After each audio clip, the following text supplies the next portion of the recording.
Hey, friends and family, this is Veronica, and thank you for joining me for my weekly review and awards show, where I share with you the 7 fragrances I wore during the past week, give you some quick review, impression kinds of notes, and do a fake little award ceremony just for fun. I do this every week, and you're welcome to scroll back through my other videos and binge watch the other ones. I happen to think they're kind of fun. And I always start off with a little tribute to one of my favorite actors, Al Pacino. If you saw Scarface, you know what's about to happen. It is the greeting. Say hello to my little friends. So on Sunday, I wore Elizabeth Arden Fifth Avenue Royale.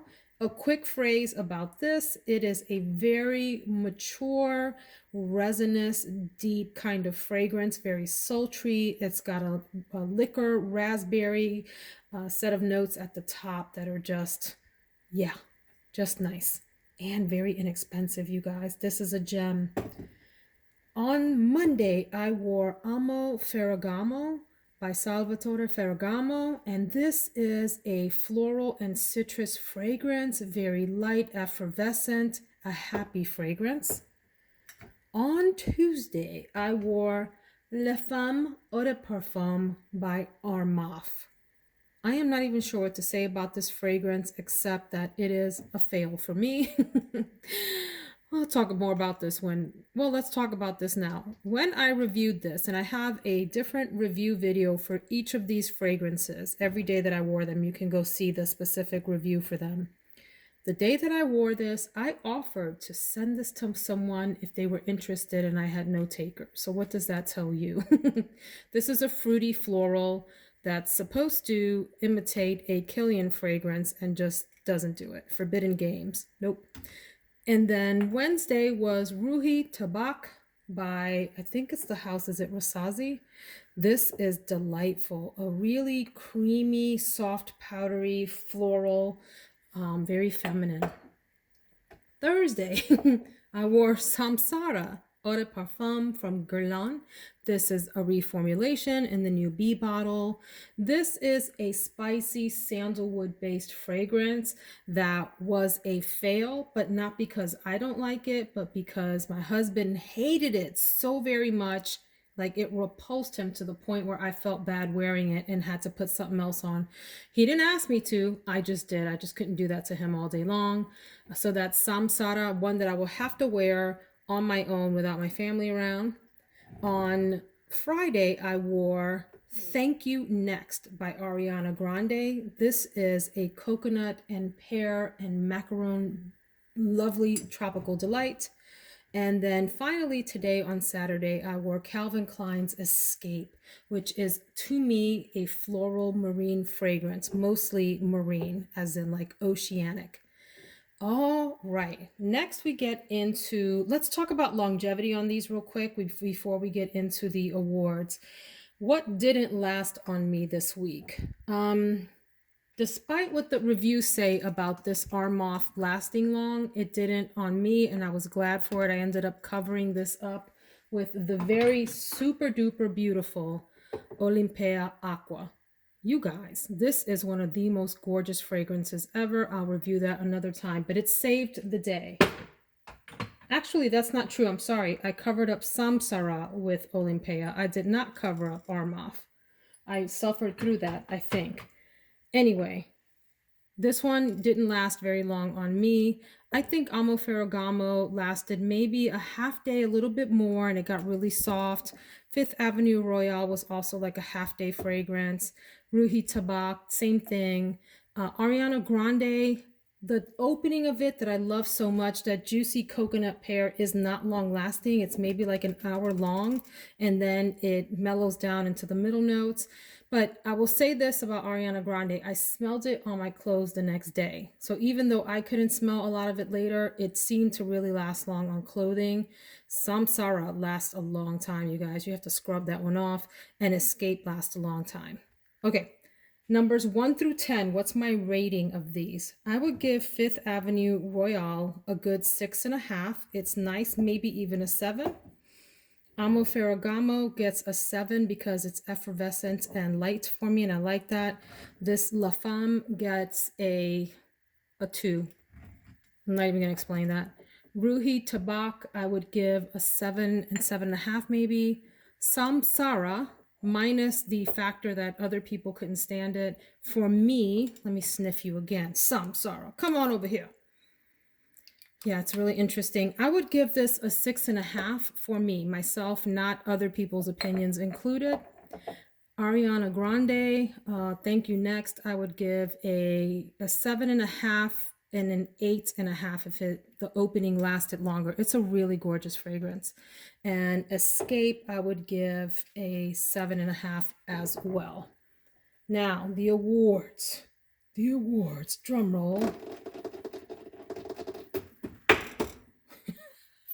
Strongest projection from this group is, unfortunately, maybe Samsara.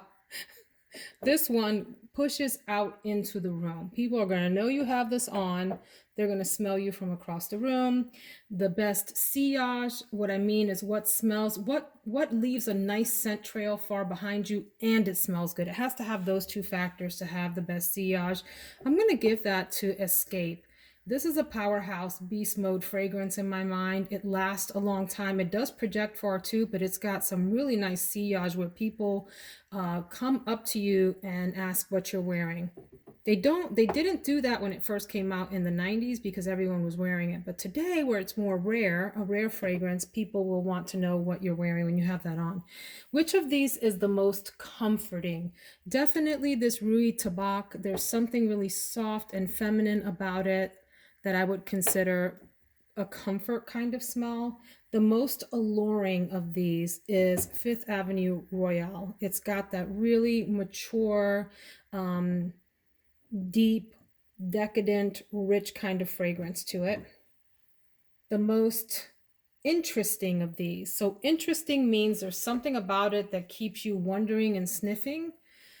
And I'm going to say that goes to Amo Ferragamo. It has a rhubarb note in there, which I don't typically like, but I love the way that it's blended in here with the citruses. And it's so bubbly, like champagne-y effervescent to me that I find it interesting and I kept sniffing it to keep trying to understand and figure it out. The most everyday of these fragrances, I don't know if there is one. Maybe let's go back here to the Amo Ferragamo. It's one that could go through anywhere. You can wear it to the office, running errands. You can wear it out with your girlfriends. It has enough presence that it's noticeable and it's pleasant, but it's soft enough that it won't offend anyone, and you can pretty much wear it everywhere. I would really say the same for the Roohy Tehbak that has a lot of, broad appeal, everyday appeal. The most special occasion of these fragrances. Oh my. And by special occasion, I typically mean like something I would wear out to an evening affair or a family affair, a gala, a ball, a formal nighttime kind of thing, formal dinner. And I'll have to go with Fifth Avenue Royale by Elizabeth Arden, especially if it's a winter event. And if it's a summer event, maybe the Escape would do the trick. The most giftable, meaning of these, what could you give to someone as a gift who wasn't in the fragrance world or wasn't really into collecting fragrances, where they have the best chance to actually like it? Of this group, I'm going to actually say it's the Amo Ferragamo. It's beautiful all around for another reason that I'll mention in a second, but it's also one that's easy to like. I can't see many people disliking this. They might think it's a little on the meh side, meaning maybe it has a scent to it that seems familiar, like other designer fragrances or whatever, but it's nice. Don't talk about my Amo Ferragamo, y'all. Okay, the best blind buy. So this is a category for you fragrance collectors that like to experience new ones, and you want to make sure that your blind buy is going to be successful, and you don't mind taking a little bit of a chance on a fragrance that maybe is out of the ordinary. So I'm going to give that to Roohy Tehbak because I think that this is a hidden gem in the fragrance community, but I'm also going to give an honorable mention to Thank You Next. Yes, this packaging, y'all already know how I feel about this. Go look at the video if you want to know more how I feel about this packaging.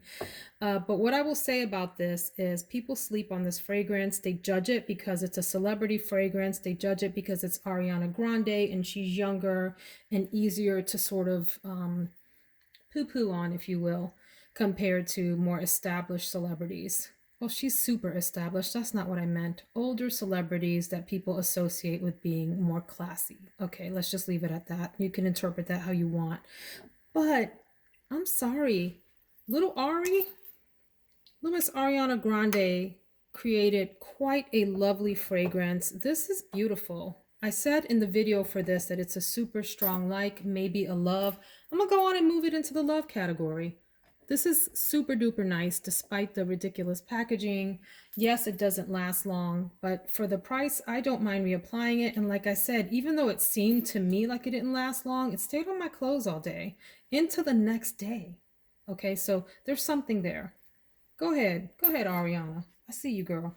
The best bottle. I don't think there's any competition here on the bottle.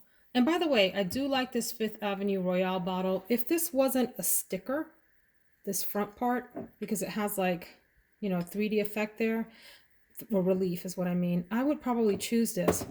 But you guys, who can deny this gorgeous bottle? Now, my friend Tim at Smelly Swede, if you're watching this, I'm mad at you. He commented on the video for this that it looks like a bowling pin that just never got past the age of 10, like it stopped maturing. And I laughed. He is hysterical, you guys, so funny. Go check out his channel. But had he not said that, Tim, I'm mad at you.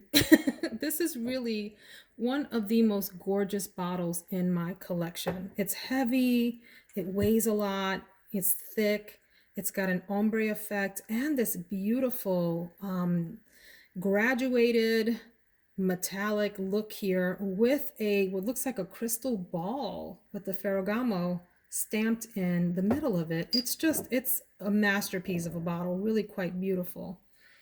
The best overall, this is my last category. This is of these 7, which one is the best to me? And that's always difficult because there are multiple ones that I like, but oh my gosh, I can't believe it. I'm going to think about this for 2 seconds. Let's do 10 seconds. 10, 9, 8, 7, 6. I gotta think. It's between the Amo Ferragamo and the Ariana Grande. And you know what? I'm going to give it to Ariana Grande. I am, because this, for me, my best overall out of this group is this one. With the exception that the opening of this doesn't last the longest, and that kind of pisses me off. This has a lot going for it. It does have nice projection, decent sillage. It's a super happy, comforting smell. If you watch the video, you'll know why I explain all of that. Is it alluring? Maybe not in the traditional sense of the word. Maybe more so because it's so happy, it draws you in.